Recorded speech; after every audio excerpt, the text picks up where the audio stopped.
Hello everyone and welcome to this environment design class.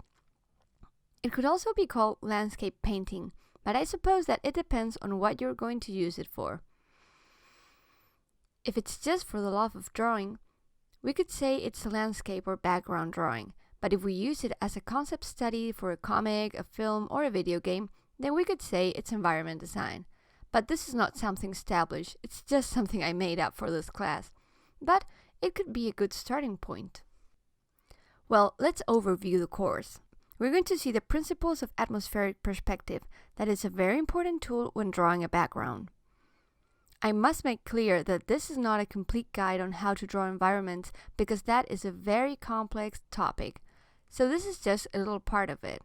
Maybe in the future we will be able to offer you more videos in the series.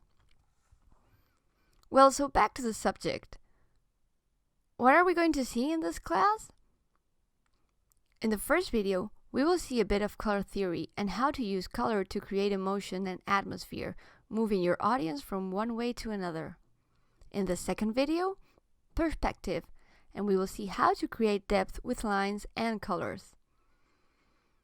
Then we will have a demo in which you will see me creating an environment from the very beginning, applying everything we've seen.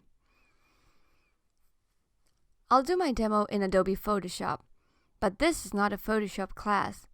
Photoshop is just a media. You can apply what you will see in any media you feel comfortable with, whether if it's digital or traditional. But don't worry, I won't keep all my Photoshop tricks for myself.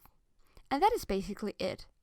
In order for you to get out the best of this course, we will supply you a line art, ready for you to color with what you've seen in this course, but you can also bring your own drawing. You can share your results in social media using the hashtag #TootPad. I would be delighted to see what you create. Well, I think that's all, so let's stop all the chit-chat and let's start learning.